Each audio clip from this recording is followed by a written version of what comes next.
জীবনে একটা মিথ্যা কথা বলেন নাই, ওনার নাম কি? আর আমরা জীবনে কত মিথ্যা কথা বলেছি তার কোনো হিসাব। ছোটবেলায় বাপ যখন কিলাইতে ধরছে, সত্য কথা একটা বলিনি। লুঙ্গি খুলে গোসল করছি, বাপে করছে গোসল কয়বার করছ? বলছে আব্বা এই যে লুঙ্গি শুকনা একবার করছে। আসলে কি একবার করছে? কয়বার যে করছে হিসাবও নাই। কিন্তু এমন নবী পেলাম জীবনে একটা মিথ্যা কথাও বলেননি। সুবহানাল্লাহ। এবার রাসূল বললেন, আমি যদি এখন বলি আমার পিছনে কিছু সৈন্যবাহিনী অপেক্ষা করছে, তোমাদেরকে আক্রমণ করবে, তোমরা কি বিশ্বাস করো? বলছে হ্যাঁ করি। এবার রাসূল বললেন, তোমরা জানো বিগত 5 বছর আমি হেরা গুহায় ধ্যান করেছি। কয়েক রাত আগে আমার কাছে একজন ফেরেশতা এসেছেন, ওনার নাম জিবরাইল আমিন আলাইহিস সালাম।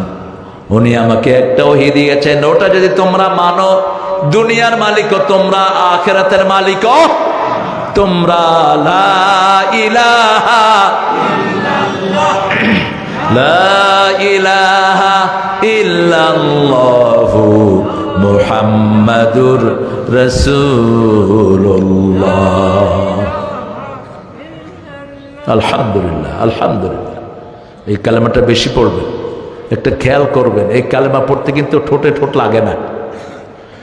তার মানে আপনি এই কালেমা এমনভাবে পড়তে পারবেন মানুষের টেরই পাবে না। বলেন তো, লা ইলাহা লাগছে, 2 ঠোঁট লাগছে? লাগে না। আপনি বন্ধু বান্ধবদের মধ্যে গেলেন, খুব হুড় হাঙ্গামা করছে, এখন আপনি উঠতেও পারেন না, বসতেও পারেন না। উঠতে কইবে তোর দেমাগ বাড়ছে বেটা, তুই মোল্লা হয়ে গেছ, এই হয়েছ সেই হয়েছ, বস বেটা। এরকম পরিবেশ আছে না নাই? আপনি এরকম করে থাকবেন, হা করে থাকবেন। ওরা বুঝবে যে আপনি কথা শুনতেছেন, আসলে ভিতরে কি চলতেছে। লা ইলাহা ঠোঁটটা লাগবে না, ওরা বুঝবেও না। আর গোপনে যে আল্লাহকে জপে, প্রকাশ্য জপার চেয়ে 25 গুণ বেশি সওয়াব পেয়ে যায়। আপনি প্রকাশ্যে 2 রাকাত নফল নামাজ পড়লে যে সওয়াব পাবেন, গোপনে যদি পড়েন ওটার চেয়ে 25 গুণ বেশি সওয়াব আপনাকে দান করবেন কে? বলেছেন রাহমাতাল লিল আলামিন। আবার যখন আল্লাহকে স্মরণ করে মাছির দানার সমান একটু চোখের পানি যদি বের করেন, স্তন থেকে দুধ বের হলে দুধ যেরকম আর স্তনে ঢুকে না, কেউ যদি আল্লাহকে স্মরণ করে একটু কাঁদে, তাকে কোনোদিন জাহান্নামে দেয়া হবে না। দুধের বাঁটে দুধ ঢুকা যেমন অসম্ভব, সে জাহান্নামে যাওয়াও অসম্ভব। রাসূল সাল্লাল্লাহু আলাইহি ওয়াসাল্লাম বলছেন, লাইনুল জান্নাত, সে কখনো জাহান্নামে যাবে না যে আল্লাহর ভয়ে চোখের পানি ছাড়ে। আল্লাহ আমাদেরকে সেরকম একটা চোখ দান করে। রাসূল যখন এটা বললেন, প্রথম বাধা দিল আবু লাহাব, হাতে পাথর নিয়ে দাঁড়ালো। তাব্বান লাকা ইয়া মুহাম্মদ লিহাযা জামাতানা, খারসান ইয়া মুহাম্মদ, তোমার ধ্বংস হোক। ইউ মাস্ট ডিস্ট্রয়, তুমি ধ্বংস হও। লিহাযা জামাতানা, এই জন্য আমাদেরকে এখানে একত্রিত করেছো। সবচেয়ে ব্যথিত হলেন রাহমাতাল লিল, আল্লাহ কথাটা টেনে নিলেন। আল্লাহ বললেন, যারা মুহাম্মাদের ধ্বংস চায়, মুহাম্মদ ধ্বংস হবে না। যুগে যুগে যারা কোরআন বিরোধী, তারা কে ধ্বংস করে দিবেন কে? তাব্বাত ইয়াদা আবি লাহাবিন ওয়া তাব, পড়েন, তাব্বাত ইয়াদা আবি লাহাবিন ওয়া তাব, মা আগনা আনহু মালুহু ওয়া মা কাসাব। আমি একটু মাপ চেয়ে নিই, আশেপাশে কোনো অসুস্থ লোক ঘুমিয়ে থাকলে আমাকে মাফ করে দিবেন, আমাকে মাফ করে দিবেন। রাতে মাইক বাজিয়ে আপনাদের ডিস্টার্ব করার জন্য কোনো হিন্দু ভাইয়ের যদি ঘুমের ডিস্টার্ব হয়, আমাকে মাহফিল কমিটিকে মাফ করে দিবেন। আমরা মাপ চেয়ে নিচ্ছি, এটা আপনাদের অধিকার। রাত 12টার পরে, 10টার পরে মাইক বাজিয়ে কারো ডিস্টার্ব করার কোনো অনুমতি ইসলামী নিষেধ, একদম নিষেধ। রাসূল সাল্লাল্লাহু আলাইহি ওয়াসাল্লাম এশার পরে কখনো কথা বলতেন না, এশার আগে ঘুমাতেন না, এশার পরে কথা বলতেন না। আমি মাপ চেয়ে নিলাম, প্রিয় ভাইরা মাফ করবেন। যেহেতু আমি দীর্ঘদিন পরে এখানে এসেছি, ওনারা এই আগ্রহটা স্টপ করতে পারেন না, এই ইমোশনটা, টেম্পটেশন, এই একটা আগ্রহ আমাকে এই মাঠে আনার, আর আমিও সেটাই হাজিরা দিয়েছি। আপনারা আমাকে মাফ করে দিবেন, কমিটিকে মাফ করে দিবেন। রাসূল সাল্লাল্লাহু আলাইহি ওয়াসাল্লামের ঘরে আসলেন আবু লাহাবের 2 ছেলে, ওনার কি জোরে বলেন। যেমন আপনাদের এই পাবনাতে আমার জামাই আছে, নিজামী সাহেবের ছেলে যেটা ব্যারিস্টার, এটা আমার জামাই। কি নাম? নজিব। এরকম জামাই রাসূলের দুই জামাই। কয় জামাই? দুই জামাই। আবুল আহাবের দুই ছেলে। যখন রাসূল কালেমার ঘোষণা দিলেন, আবুল আহাব ঘরে গিয়ে বলল, এখন মোহাম্মদের মেয়েকে তালাক দিয়ে আস। এক ছেলে এসে রাসূলের মুখের উপর বলল, তালাক্তু বিনতিক, তোমার মেয়েকে তোমার কাছে ছেড়ে গেলাম। রাসূল সাল্লাল্লাহু আলাইহি ওয়াসাল্লাম মনে কষ্ট পেলেন আর বলেন, আল্লাহ তোমার কোন পাঠানো কুকুর দিয়ে কুকুরটাকে সামলায়া দাও। কখনো বদদুয়া করেন না, মুখে যা বলেন তাই লেগে যায়, ঠিক না বা ঠিক? রাসূল সাল্লাল্লাহু আলাইহি ওয়াসাল্লাম বদদুয়া করলেন। আবুল আহাবের ছেলে শিকারে বের হয়েছে, রাতের বেলায় দেখে যে ওখানে একটা নেকড়ে ঘুরছে। ছেলে চিৎকার করছে, আমাকে মেরে ফেলবে নেকড়ে। কারণ আবুল আহাব ঘরে আসার পরে ছেলেকে বলছে, কেন বদদুয়া নিলি? মুহাম্মদ যে সত্য, এতে আমার কোনো সন্দেহ। বলছে, তাইলে বিরোধিতা করলা কেন? কয়, বিরোধিতা করেছি, মুহাম্মদকে মানলে টাকা পয়সা আর আসবে না, চুরি করতে পারবো না, ডাকাতি করতে পারবো না, ঠিক না ঠিক? দেশের সম্পদ লুট করতে পারবো না। মুহাম্মদকে কেন মানি না জানো না? নেতৃত্ব থাকবে না, পচা নেতৃত্ব। রাসূল সাল্লাল্লাহু আলাইহি ওয়াসাল্লামকে যারাই বদদুয়া দিয়েছে তাদেরকে ধ্বংস করে দিয়েছেন কে? বাংলাদেশেও রাসূলকে গালি দিয়েছে এক বেয়াদব। কি নাম? অনেকগুলো গালি দিয়েছে, আপনার কয়টা মনে রাখবেন? বিশেষ করে ব্লগার রাজীব অনেক নোংরা কথা লিখেছে রাসূলকে নিয়ে। এক মাসও আল্লাহ তাকে বরদাস্ত করেন নাই, আল্লাহ দুনিয়া থেকে বিদায় করে দিয়েছে। আমরা রাসূলের সম্মান রক্ষার্থে যদি জানও দিতে হয়, রাজি আছি না নাই? আছে না নাই মুসলমান? জিহাদ করতে রাজি আছেন? হাত তুলে দেখা দাও মুসলমান।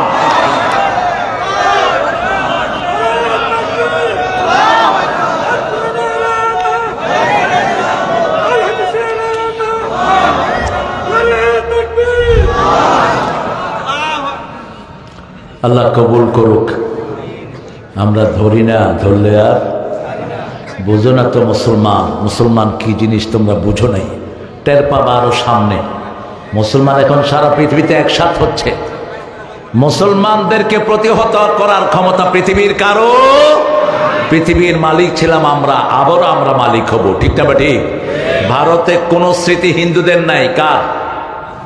কার স্মৃতি? কুতুব মিনার কাদের বানানো? তাজমহল দিয়ে যে 1000 কোটি টাকা খাইছে তারা, কাদের বানানো এটা? সব মুসলমান, এ টু জেড সব মুসলমানের।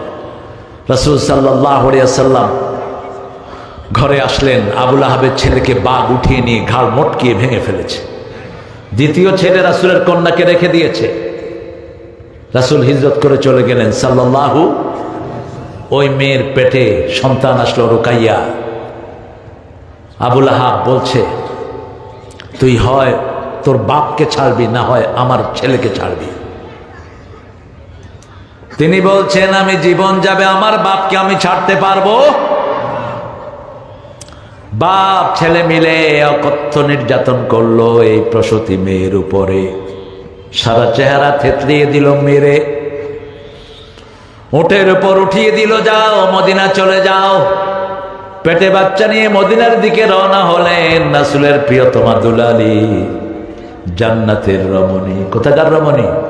জান্নাতের রমণী। পথিমধ্যে পেটের বাচ্চা নিচে থেকে খসে যায়। এই দুর্বল শরীর নিয়ে তিনি মদিনায় চলে যান। সেই সময় বদর যুদ্ধের আহ্বান চলছে, রাসূল যাবেন বদরের ময়দান। এমন সময় রুকাইয়া সেখানে গিয়ে হাজির। রাসূল দেখছেন তার সারা চেহারায় ক্ষত বিক্ষত। রাসূল বললেন, মা তোমার কি হয়েছে? বললেন না, আমাকে আবুল আহাব তার ছেলে সহ মেরেছে। বললেন, আমি ওটের উপর থেকে পড়ে গেছি। স্বামীকে কিভাবে রক্ষা করতেন রাসূলের কন্যা রাদিয়াল্লাহু আনহা। রাসূল সাল্লাল্লাহু আলাইহি ওয়াসাল্লাম বললেন, মা বদরের যুদ্ধ, আমি সেখানে সেনাপতি, তুমি ঘরে থাকো, আমি এসে তোমার সাথে দেখা করব। দুনিয়াটা এত সহজ নয়, কত পরীক্ষা দিতে হয়। রাসূল চলে গেলেন বদরের ময়দান। এর মধ্যে দুনিয়া থেকে বিদায় নিলেন। রাসূলের কন্যা, প্রিয়তমা কন্যা জান্নাতি হয়ে গেছে।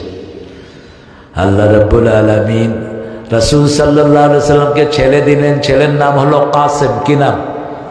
রাসূলের মতোই চেহারা, 8 বছর বয়স। কাসেমকে আল্লাহ নিয়ে গেলেন। রাসূল কাঁদছেন অঝরে ধারায়। কারো মৃত্যুতে হাসি আনন্দ করা সম্পূর্ণ হারাম। কারো মৃত্যুতে আলহামদুলিল্লাহ বলবেন না, কারো না। রাসূলের মসজিদের সামনে দিয়ে একটা লাশ যাচ্ছে, রাসূল দাঁড়িয়ে গেলেন। সাহাবায়ে কেরাম বললেন, হাদা মাইতাতুল ইয়াহুদ, this is the dead body of Jewish person. এটা ইহুদির লাশ। ইয়া রাসূল, আপনি দাঁড়ালেন কেন? রাসূল বলেন, হোক সে ইহুদি, সে মানুষ। সে কি মানুষ, তাকে আমি সম্মান প্রদর্শন করলাম। রাসূলের সন্তান মারা গেল। আবু লাহাব পাশের ওয়াল, মধ্যখানে ওয়াল, এই পাশে রাসূলের ঘর, ওই পাশে আবু লাহাব। আবু লাহাব ওই পাশে নাচছে আর বলছে, বাতারা মোহাম্মদ, বাতারা মোহাম্মদ, মোহাম্মদ নির্বংশ হয়েছে, মোহাম্মদ নির্বংশ হয়েছে। কাটা গায়ে নুনের ছিটা। একটা মুশরিকের সন্তান বললে আপনি এভাবে আনন্দ করতে পারেন না, নিষেধ। রাসূল আরো ব্যথিত হলেন, ব্যথায় কাঁদতে কাঁদতে ঘুমিয়ে পড়লেন রাহমাতাল লিল। হঠাৎ মুস্কি হাসি দিয়ে উঠলেন। মা খাদিজা বললেন, মুখে হাসি কেন? বলছে, এই মাত্র দুনিয়া আখিরাতের শ্রেষ্ঠ নিয়ামত আল্লাহ আমাকে দান করে দিয়েছে। পরীক্ষা যত বড়, পুরস্কারও তত বড়। আপনাদের এই চাটমোহরে এসে আমি প্রোগ্রাম করতে পারিনি, আমাকে অনুমতি দেওয়া হয় নাই। কত ছাগল পাগল থেকে অনুমতি নিতে হতো। ওসি সাহেব কোথায়? ওই ওসি, কুত্তা ওসি গুলো কোথায়? এসপি শয়তান কোথায়? আমি একটা প্রোগ্রাম করলাম, দ্বিতীয় প্রোগ্রাম থেকে নো নো নো। দুনিয়াতে না পেলেও আল্লাহর আদালতে কিয়ামতে তোদেরকে আমরা আসামি বানাবো। হাজার হাজার মানুষকে তোরা কোরআন শোনা থেকে বঞ্চিত করেছিস, ঠিক কিনা? রাসূল সাল্লাল্লাহু আলাইহি ওয়াসাল্লাম ব্যথিত হয়ে শুয়ে পড়লেন। উঠে মুস্কি হেসে পড়লেন, ইন্না, পড়েন, ইন্না আ'তাইনাকাল কাউসার ফাসাল্লি লিরাব্বিকা ওয়ানহার ইন্না শানিয়াকা হুয়াল আবতার। হে নবী, আপনাকে আমি কাউসার দান করে দিলাম। কাউসার মানে হলো দুনিয়ার যা আনন্দ আমরা করি এটাও কাউসার, যা সময় ক্ষেপণ করি, যা রিল্যাক্সে থাকি, যা কিছু ভোগ করি এটাও কাউসার। এটা কি? প্রাচুর্য। পৃথিবীর যত প্রাচুর্য সব কাউসারের অংশ। আর চূড়ান্ত কাউসার কিয়ামতের ময়দানে পান করাবেন কে? জান্নাত থেকে একটা ফোয়ারা, মধুর থেকে মিষ্টি, বরফের চেয়ে শীতল, দুধের চেয়ে শুভ্র, তিনটা এসে একখানে মিলিত হবে। লক্ষ কোটি বাটি আল্লাহ এটার পাশে দিয়ে দিবেন। রাসূল এটা বিলি করবেন, বন্টন করবেন। একমাত্র মালিক মুহাম্মদ সাল্লাল্লাহু।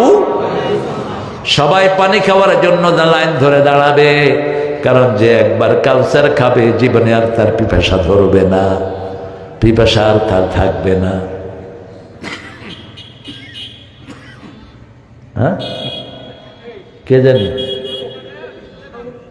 আরে বাপরে বাপ, তোর গলার সাউন্ড তো ভালোই। এটা পয়সা দিয়া মুখ বন্ধ করে দাও। কি জোরে সে জিকির দিতেছে, আমার কানে ঢুকতেছে তার জিকির। ভালো, এরা আল্লাহকেই ডাকছে, আলহামদুলিল্লাহ। এরা ফকির হতো না যদি আমাদের ওই চোরগুলো এত টাকা চুরি না করত, ওই ডাকাতগুলো যদি এত টাকা চুরি না করত। হাজার হাজার কোটি টাকা খরচ হয়ে গেছে মূর্তির পিছনে, যদি আমাদের ওই চোরগুলো এত টাকা চুরি না করত, ওই ডাকাতগুলো যদি এত টাকা চুরি না করত। হাজার হাজার কোটি টাকা খরচ হয়ে গেছে মূর্তির পিছনে। সেই মূর্তির উপর বলাপান কি করছে? কি করেছে? বুঝলি না মূর্খ? হাজার হাজার কোটি টাকা নষ্ট করে এটার পিছনে। ওনার কাজের ছেলে কত কোটি টাকার মালিক? হেলিকপ্টার ছাড়া। এখন কি? এখন ঠেলা গাড়ি হোক। ওই যে শামসুদ্দিন মালিকের মতো ঘুষায়া মানুষে কলা পাতার উপর শুয়ে আছে, কিসের উপর? কলা পাতার উপর। কয় তুমি কে গো? আমাকে চিনো না? আমি হলাম বিচারপতি শামসুদ্দিন। কয় তুই নি মালিক কে? সম্মান উপরে থেকে আসে, সম্মান জোর করে চেয়ে নেয়া যায় না। তোমাদের যে পুলিশ গুলো লাগিয়েছে আল্লামা সাইদির জন্য, পুলিশ গুলো তাকে মাথায় করে রেখেছে। যখন পিজি হসপিটালে তোমরা তাকে নামিয়েছো, পুলিশেরা জিজ্ঞেস করছে স্যার আপনি কেমন আছেন? তিনি মুচকি হেসে দিয়ে বলছেন বাবা তোমরা আমার খবর নিয়েছো আলহামদুলিল্লাহ। এই হলো মুমিনের খাসলত। সব সময় কার উপর খুশি? আমরা আল্লাহর উপর খুশি না বেদা? খুশি। আল্লাহ আমাদেরকে দুনিয়া আখিরাতের সব সন্তুষ্টি আল্লাহ আমাদেরকে দান করে দেন। রাসূল সাল্লাল্লাহু আলাইহি সাল্লামের বিরুদ্ধে তারা কথা বলল। আল্লাহ বললেন দুনিয়া আখিরাতে তোমাকে আমি কাউসারের মালিক করে দিলাম। ওই কাউসার যারা খেতে যাবে, দুই প্রকারের লোক কাউসার পাবে না। এক হলো বেদাতি, একই বেদাতি যারা নতুন জিনিস ইসলামের ভিতরে ঢুকিয়েছো, রাসূল বলেন নেই দিনের ব্যাপারে যে জিনিস সেগুলো তোমরা যারা ঢুকিয়েছো।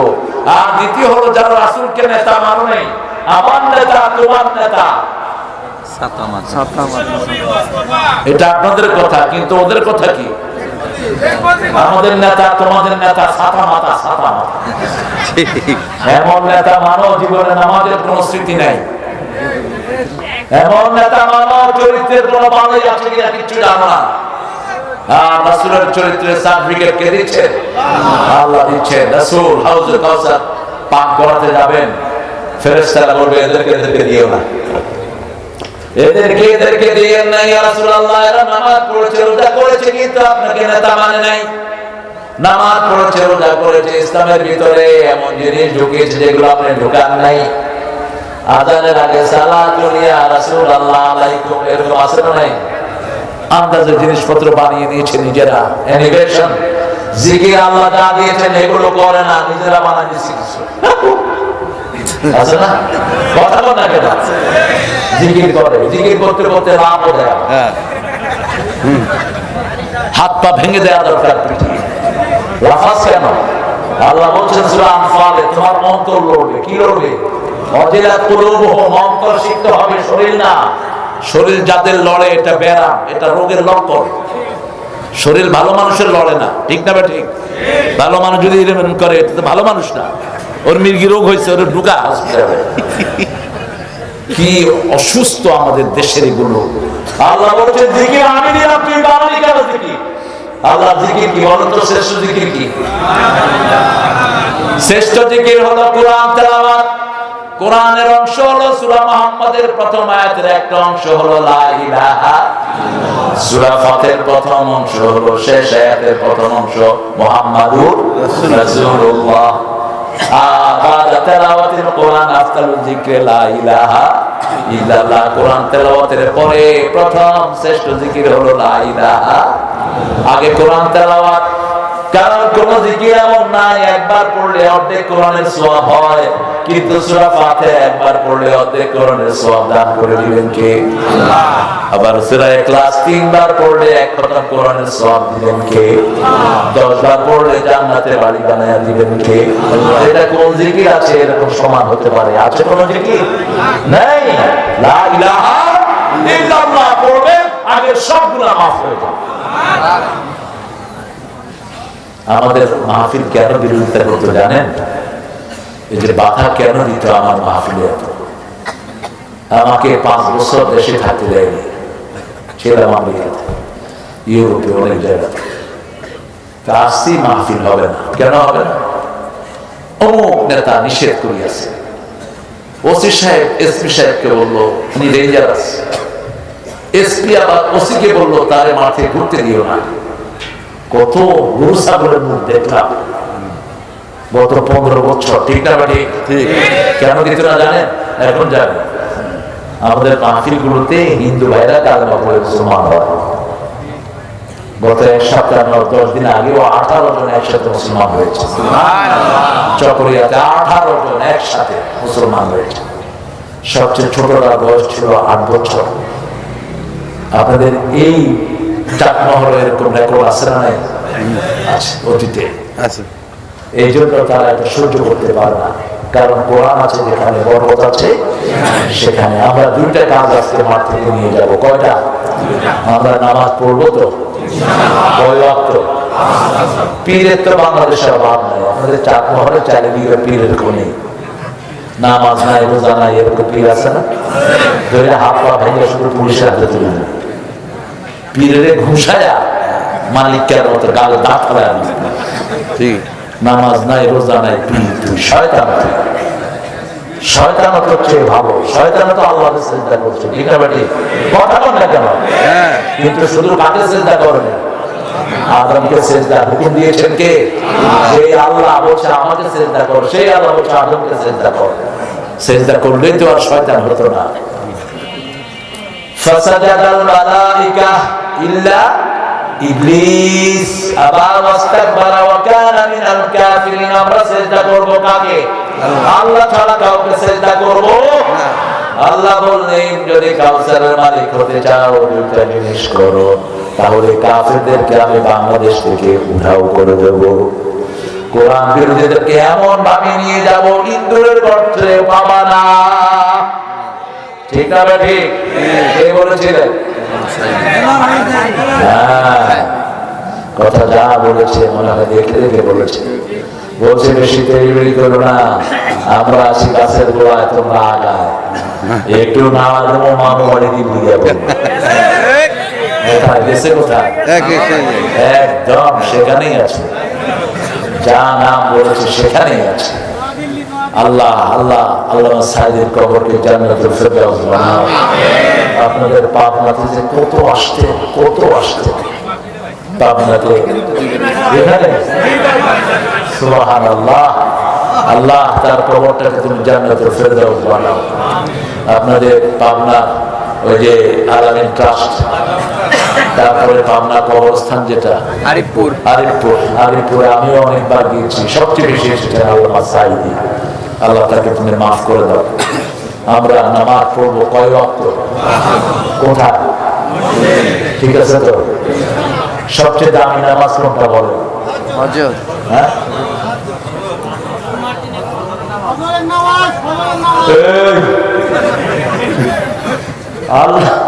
আল্লাহ বলছে আসরের নামাজ, এদিকে ফজরের নামাজ।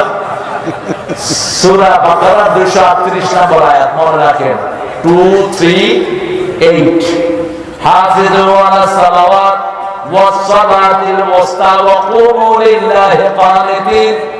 সব নামাজ হেফাজত করো, স্পেশালি মধ্যের নামাজ। কেন মধ্যের নামাজ? সাহাবায়ে কেরাম জিজ্ঞেস করলেন কেন আসরের এত গুরুত্ব? রাসূল বললেন দিনের ফেরেশতারা চলে যায়, রাতের ফেরেশতারা আসে। দিনের ফেরেশতারা যখন যায় দেখে লোকটা নামাজে দাঁড়ানো, রাতের ফেরেশতারা এসে দেখে নামাজে দাঁড়ানো, 24 ঘন্টা তার নামাজ হয়ে যায়। আর রাসূল যারা ছেড়ে দেয় তাদের সব আমল বরবাদ করে দেন কে? নজরুলকে ধন্যবাদ জানাই, আল্লাহ বাঁচাইছে। যদি থাকতো কত বাজে অ্যারেস্ট হইত। কারণ তাওহীদের এত সুন্দর কথা কোন কবি বলেনি। আর ঠাকুর তো মৃত্যুর পরে আমাদের জাতীয় সঙ্গীত উপহার দিয়েছে। 1941 সালে তিনি মারা গেছেন, আর 1971 আমরা স্বাধীন হয়েছি। তারপরে তিনি ওনার চিতা থেকে জাতীয় সঙ্গীত উপহার দিয়েছেন। কি অবস্থা দেখেন! মানুষের মিথ্যার একটা সীমা থাকা উচিত। উনি লিখেছেন ভারতকে কেন্দ্র করে, আমার সোনার বাংলা, আমি তোমায় ভালোবাসি, চিরদিন তোমার আকাশ তোমার বাতাস। আকাশটা বাতাসটা সরাসরি কোরআনের সাথে কন্ট্রাডিক্টরি। লিল্লাহি মা ফিস সামাওয়াতি ওয়া মা ফিল আরদ। আল্লাহ বলেন শুধু আকাশ জমিন না, এটার ভিতরে যা আছে সবকিছুর মালিক কে? আল্লাহ। আপনার শরীরের মালিক কে? আল্লাহ। এই দাড়ি উঠিয়েছেন কে? আল্লাহ। আমার সাদা করেছেন কে? আল্লাহ। পরের জায়গা পরের জমিনে ঘর বানায় আমি রই, আমি তো ঘরের মালিক না, আমি কেয়ারটেকার, কিছু দেখাশোনা করি, সব দিনার হুকুমে হয়। ঠিক আছে ঠিক? এটাকে আমি 25 বছর আগে একবার মুসলমান বানাইছিলাম এই সঙ্গীতটাকে। আমার নামে তখন মামলা হয়েছিল ঠাকুরগা একটা থানাতে, আমি মাহফিল করতাম। রানী শঙ্কর, সেখানে 3 দিনে তাফসীর হতো। আমি বলছিলাম এটা আকীদা বিরোধী, যদি একটা শব্দ লাগিয়ে দেওয়া হয় আকীদার পক্ষে হয়ে যাবে। আমার মাবুদ আল্লাহ, আমি তোমায় ভালোবাসি, চিরদিন তোমার আকাশ, তোমার বাতাস আমার পানে, ও আল্লাহ আমার পানে নামায় রহম মাবুদ আল্লাহ, আমি তোমায় ভালোবাসি। একটা শব্দ দেখেন, ঠাকুরের অনেকগুলো লেখা আছে, একটা শব্দ চেঞ্জ করে দিলে এটা মুসলমান। যেমন আমার সবচেয়ে বিখ্যাত সঙ্গীত, আমার পরানো যাহা চায়, এটা দেখছি বোমারা, কারণ বাংলাদেশের রেডিওতে এটা শিখাইতে শিখাইতে ওই ঠাকুরের প্রেমিকদের চর্চা আমরা উঠে গেছে। ওনারা সকালে কোরআন পড়েন না, ওনারা কি বাজায়,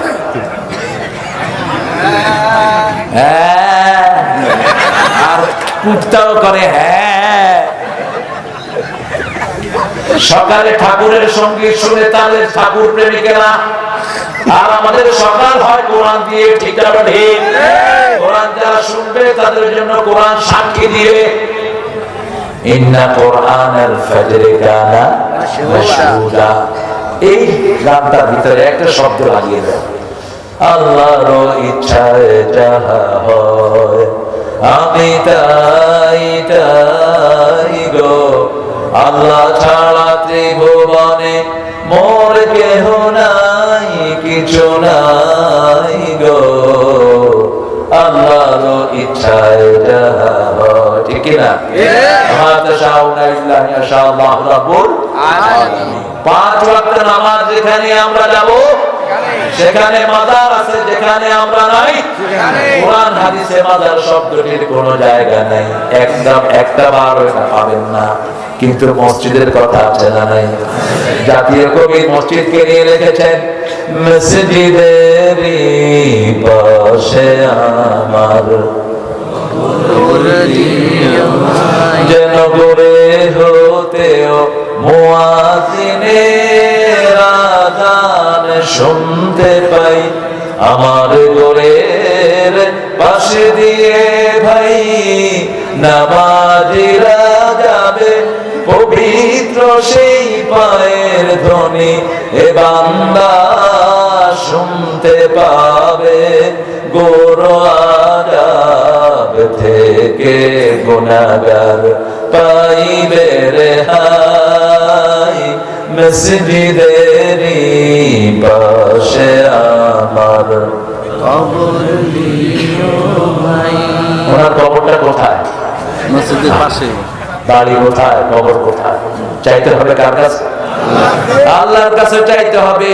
নজরুলও চেয়েছেন, ঠাকুরও চেয়েছেন। ঠাকুর বলেছেন, মরিতে চাই না সুন্দর ভুবনে, ধন্য আমি তোমাকে বাসিয়াছি ভালো। এখন তিনি কোথায়?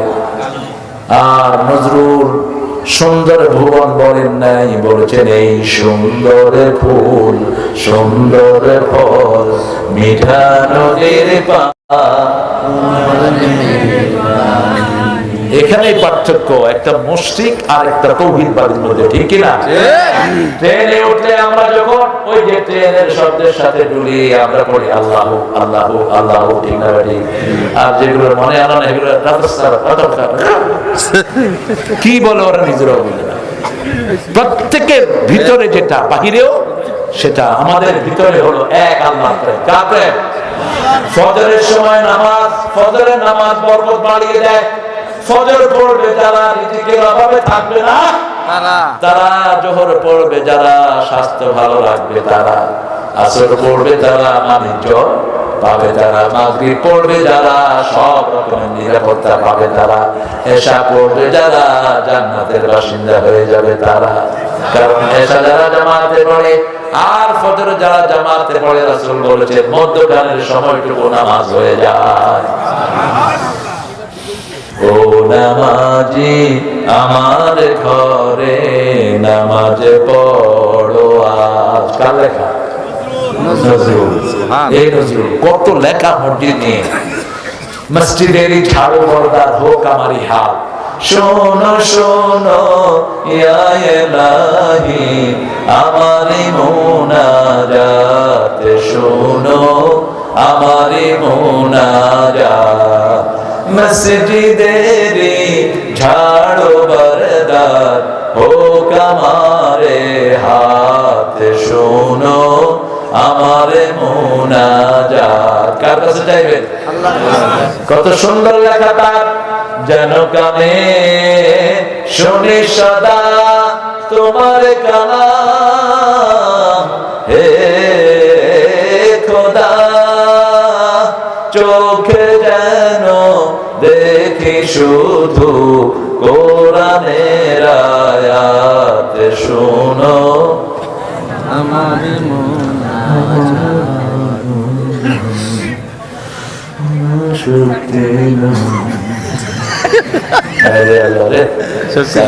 লোকেরা সব রোজা রাখছে, ইফতারিও করে নেই, সেহরিও গায়ে। ভালো মানুষ, খুব ভদ্র মানুষ। আমরা 5 ওয়াক্ত নামাজ পড়বো তো? পড়বো তো? একা পড়বো না, নিজের বিবি, নিজের সন্তান। আজকে আমাদের সন্তানগুলো স্কুলে ধ্বংস হয়ে যাচ্ছে, ঠিক আছে? কোনো পড়াশোনা নাই, এদেরকে পাইকারি হারে কোরআনের মাদ্রাসায় দিয়ে দেন, কোরআন হেফজ করো। আমাদের বাংলাদেশের ছেলের মতো ব্রেনি ছেলে সারা দুনিয়ার কোনো দেশে নাই। গত 20 বছর সারা দুনিয়া হেফজতে ফার্স্ট হয় কোন দেশ? বাংলাদেশ। এরপর আমাদের হেফজ করার হুজুরগুলোর ক্রিয়াবিলি কমে না। কিছু হুজুর আছে গোয়া, এগুলোর পলা বাংলা দেখলে জজবা উঠে দেয়। মারো কেন? কেন মারো মূর্খ? কিছু স্কুলের টিচার আছে বাচ্চা পিঠা, কোন বাচ্চার গায়ে হাত তুলবা না, আই কন্ট্রোল করবা, আই কন্ট্রোল। রাসূল সাল্লাল্লাহু আলাইহি ওয়াসাল্লামের ব্যাপারে আনাস বলছেন 10 বছর রাসূলের খাদেম ছিলাম রাদিয়াল্লাহু আনহু, একদিনও বলেননি করেছো কেন, করো নাই কেন। কি সুন্দর করে রাখতেন, যত্নে রত্ন মিলে, ঠিক না? ঠিক। যত্ন বেশি যেখানে রত্ন বেশি। কিছু ভালো ওস্তাদ থাকার কারণে তাকলিমের মতো বিশ্ববিখ্যাত ছেলে হচ্ছে, ঠিক না? ঠিক। আদের সাকিবের মতো বিশ্ববিখ্যাত ছেলে হচ্ছে। কিছু ভালো ওস্তাদ এখনো আছে না নাই? কিন্তু সব ওস্তাদ যদি এরকম কেয়ারিং হতো, মারতো না। আপনি মারলে প্রতিভা নষ্ট হয়ে যায়। আপনি যখন কাউকে মারবেন, ওর প্রতিভা আর বিকশিত হবে না। যে টিচার মারে, ওই টিচার কখনো ভালো রেজাল্ট দিতে পারে না। যে টিচার আদর করে, সেই টিচার জাতিকে অনেক কিছু দেয়, ঠিক আছে? এই জন্য আমাদের ছেলেদেরকে এখন কোরআনের প্রতিষ্ঠানে দেব। ফাসাল্লি রাব্বিক, দেখেন আল্লাহ কি শব্দ ব্যবহার করলেন। নামাজ পড়তে হবে কার জন্য? রবের জন্য। কিন্তু আমরা নামাজ পড়ি কার জন্য? ইলেকশনের জন্য, আছে না? নামাজ পড়ে ভোট পাওয়ার জন্য, নামাজ পড়ে মানুষের দেখানোর জন্য। জুমার দিন নেতা সাহেব হাজির, সরো নেতা সাহেব ঢুকতেছে, তোর নেতাকে খেতা গায়ে দিয়ে বাইরে রাখ। মসজিদে কোন নেতা খাতা নাই। রাসূল বলছেন কার জন্য জায়গা রাখবো না মসজিদে? মসজিদে কুকুর যেভাবে বসে এভাবে সেজদা করবা না, হাতটা উঁচু রেখে সেজদা করবা। পাখি যেভাবে খায় এইভাবে সেজদা দিবা না, ঠক ঠক ঠক ঠক করে সেজদা দিবা। মনে হবে আর উঠবা না, রুকুতে যাবা, মনে হবে আর উঠবা না। রাসূল সাল্লাল্লাহু আলাইহি ওয়াসাল্লাম এত লম্বা সেজদা দিতেন, মা আয়েশা মনে করতেন রাসূল সেজদায় মারা গেছে। মা আয়েশা পিছনে পায়ে আস্তে করে হাত বুলাতেন, কখনো এরকম করে বসতেন। রাসূল তখন লাড়া দিতেন, তখন তিনি বুঝতেন রাসূল এখনো দুনিয়ায় জীবিত আছেন। আমরা কার সেজদা দিয়ে সেজদা দিই? আমাদের নামাজগুলো সুন্দর করবো ইনশাআল্লাহ। আমাদের ঘরে সুন্নত নফল করবো। রাসূল বলছেন ঘরগুলোকে নামাজ ছাড়া রেখো না, ঘরগুলোকে কবর বানায় না, মসজিদ বানায় না। ফরজগুলো করবো মসজিদে, সুন্নত নফল ঘরে। ঘরে 2 রাকাত, মসজিদে 4 রাকাতের সওয়াবের সমান। মনে রাখবেন, ঘরে নফলের সওয়াব সবচেয়ে বেশি। রাসূল মসজিদে নববীতে 1 রাকাত পড়লে 1000 রাকাতের সওয়াব। সেখানে রাসূল সুন্নত নফল পড়তেন না, কোথায় পড়তেন? ফাসাল্লি রাব্বিকা ওয়ানহার, কুরবানি দেন, নহর করেন। কুরবানি আমরা শুধু জানোয়ারকে দেই, জানোয়ারকে কুরবানি দিব না। জানোয়ারকে সিম্বলিক, জানোয়ারের গলায় ছুরি চালিয়ে আমাদের প্রিয় জিনিসগুলো আমরা আল্লাহর রাস্তায় কুরবানি দেই, ঠিক আছে? এই যে এখন সময় কোরবানি দিচ্ছেন, শীতের রাত, কুয়াশা ঘেরা রাত, কোরআনের জন্য বসে আছেন, এটাও কোরবানি। এটাও কি কোরবানি? রাস্তায় কোরবানি দেব। বৈষম্য বিরোধী আন্দোলনের ছেলেরা যেমন কোরবানি দিয়েছেন, স্বৈরাচার মুক্ত করা ছাড়া তারা ঘরে ফিরে নেয়। ঠিক আছে? আমরাও সামনে যদি কোনো ইসলাম বিরোধী, কোরআন বিরোধী কোনো শাসক আছে, তার বিরুদ্ধে এইভাবে আমরা অনড় হয়ে দাঁড়াবো। আমি বলছি ডাক্তার ইউনূস, সাইফুলের বিচারের ব্যবস্থা খুব সহজ করো, তাহলে তোমাকে ভাগাতে আমাদের 2 মিনিট সময় লাগবে না। কিভাবে এত ধৃষ্টতা পায় ওরা? ওই ছেলেটাই হিন্দুদেরকে মন্দিরে দিয়ে মসজিদে রেখে পাহারা দিয়েছে এই সাইফুল, আর তাকে তারা জবাই করেছে রাস্তার উপর শোয়া। ইসকন এই সংগঠনটি উগ্র হিন্দুদের সংগঠন। এটা কখনো কোনো ধর্মের বন্ধু নয়। এরা যেখানে গিয়েছে সন্ত্রাস করেছে, মানুষকে হত্যা করেছে। এদেরকে অচিরে ব্যান করে এদের সবগুলো নেতাকে জেলখানায় ঢুকায় দাও। কত বড় সাহস আপনার চিন্তা করেন। কোর্টকে ঘিরে রেখেছে এরা। এরপরে ওই ছেলেটা বেরিয়েছে, তাকে উপর চোখলি পিটায় এরপর রাস্তায় ফেলে জবাই করেছে। আমরা কোন শৃঙ্খল জাতি নই, সেজন্য আমরা ভদ্র। ঠিক না ঠিক? নাহলে ওদের সেক্রেটারি বলেছিল ওই দল যদি ফল করে 10 লক্ষ লাশ পড়বে। পড়ছে একটাও লাশ? একটাও পড়েনি। আমাদের লাশ পড়েছে, তোমাদের কিচ্ছু হয়নি। ঠিক না ঠিক? আমাদের 1600 ছেলে প্রাণ দিয়েছে, আমাদের হেফাজতের আলোকরা প্রাণ দিয়েছে, মতিউর রহমান নিজামী, কামরুজ্জামান, আলী হাসান মুজাহিদ, কাশিম আলী মিন্টু, কাদের মোল্লা এরা প্রাণ দিয়েছে, সালাউদ্দিন কাদের চৌধুরী প্রাণ দিয়েছে। ঠিক না ঠিক? গুম হয়েছে অনেক, তোমাদের কিছুই হয়নি। তোমরা টাকা পয়সা নিয়ে হারাম খেয়েছো, আল্লাহ তোমাদেরকে হারাম থেকে উৎখাত করে দিয়েছে। কোন হারাম করে শান্তি আল্লাহ দেন না। হারাম আছে যেখানে, বেরাম আছে সেখানে, হারাম নাই যেখানে শান্তি আছে। এই জন্য কোরবানি করবো কার জন্য?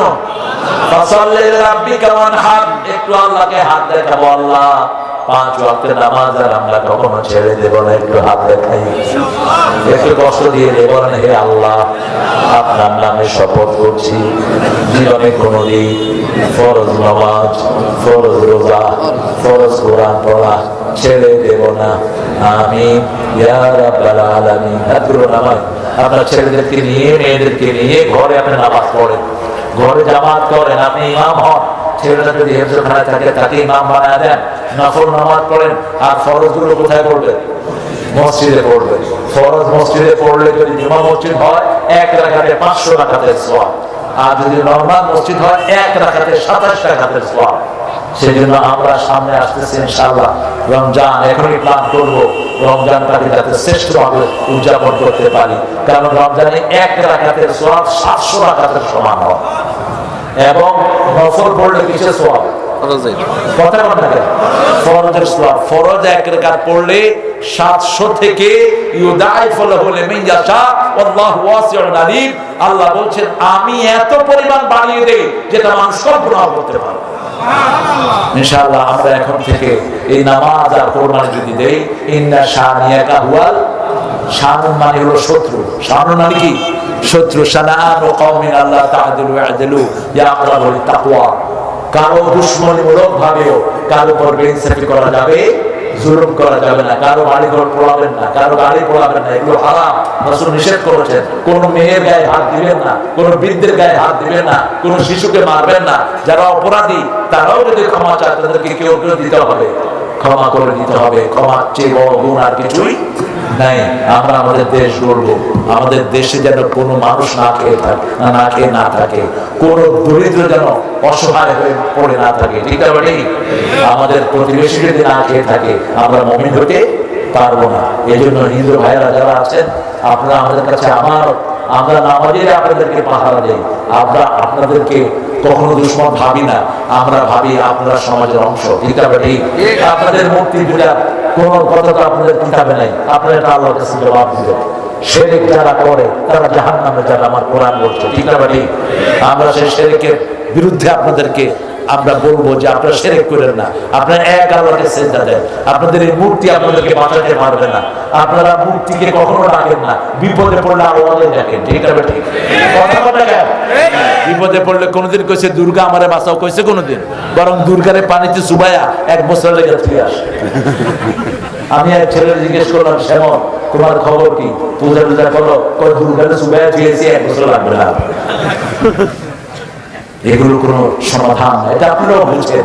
এটা সাইয়েদনা ইব্রাহিম আলাইহিস সালামের জীবনে দিয়ে আল্লাহ কোরআনে সূরা আম্বিয়ার ভিতরে, সূরা সাফফাতের ভিতরে রিপিটেডলি বলেছেন যে দেখো ওরা মূর্তি বানায়, ওরা খাইতেও পারে না, ধরতেও পারে না, দেখতেও পারে না, ছুঁতেও পারে না। লা ইউসমাউ লা ইউবসির। ইব্রাহিম আলাইহিস সালাম বলছেন বাবা কেন এটা পূজা করো, এটা চোখে দেখে না, কানেও শুনে না। কয়লা আজরিমান্না, তোমার পাথর মেরে হত্যা করবো। মা ওয়াজাদনা আলাইহি আবানা, আমার বাপও করতো, আমরাও। বলছে তোমার বাপ ফি দালালিন মুবিন, তোমার বাপ গোমরা, তুমিও গোমরা।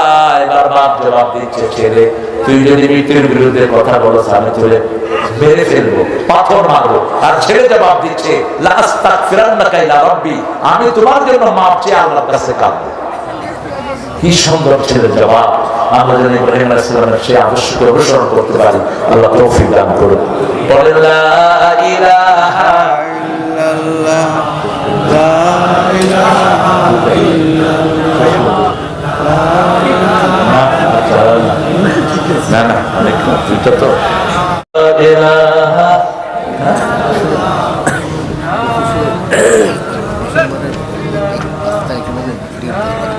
আচ্ছা, আমি আপনাদেরকে কষ্ট দেওয়ার জন্য আমি নিজেই দুঃখিত। আসলে চাকমোহর থেকে অনেক ভাই দিয়েছেন, কিন্তু আমার প্রোগ্রামগুলো 1 বছর আগে আমি সেট করি, তো দিনে রাতে এখন দৌড়তে দৌড়তে আমার অবস্থা খারাপ। সামনের প্রোগ্রাম ইনশাআল্লাহ দিয়ে যাবো।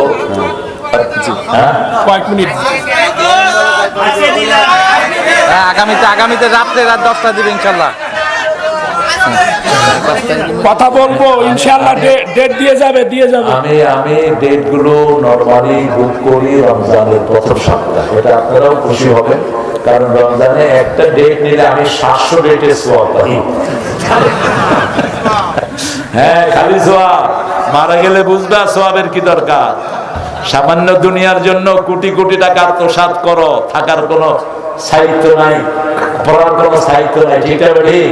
আর ওখানে আর কোনো মৃত্যু নাই, আর কোনো মৃত্যু নাই, সেখানে জীবনই জীবন। এই জন্য সবসময় সঞ্চয় করতে হবে অনেক বেশি।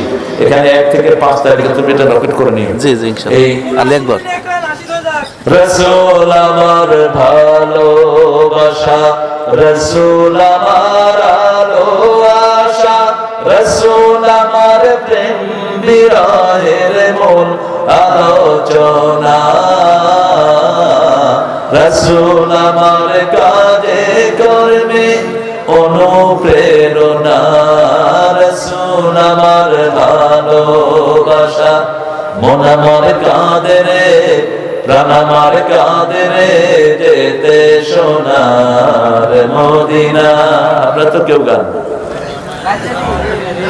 মন আমার কাঁদে রে, প্রাণ আমার কাঁদে রে, যেতে সোনার মদিনা, যে মদিনা ধন্য হলো পেত নিশানা।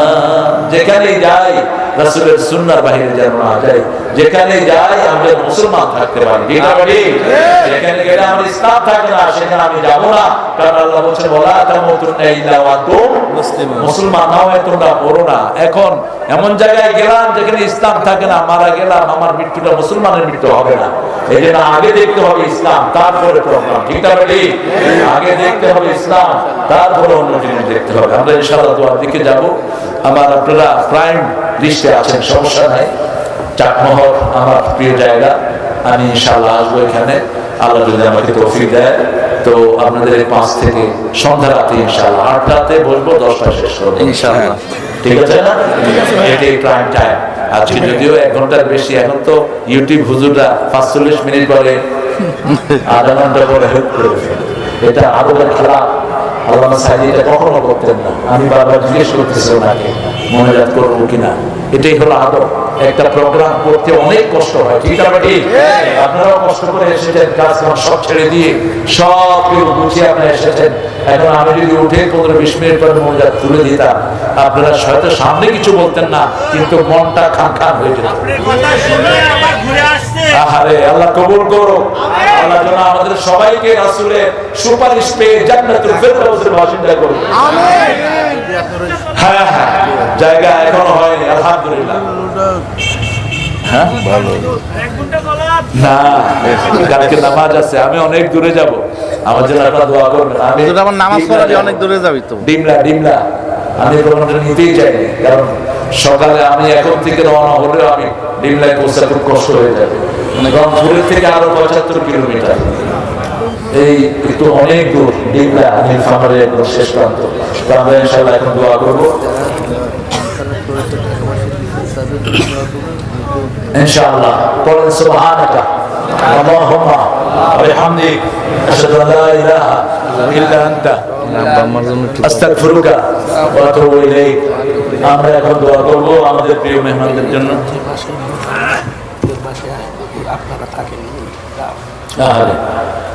দুলাল ভাই দোয়া চেয়েছেন, দোয়া প্রার্থী আমাদের বোরহান ভাই দোয়া চেয়েছেন। বোরহান ভাই, আল্লাহ বোরহান, আমরা সবার জন্য দোয়া করবো। জি, اللهم آمين. لا إله إلا هو الحليم سبحان رب العرش العظيم. اللهم صل وسلم على نبي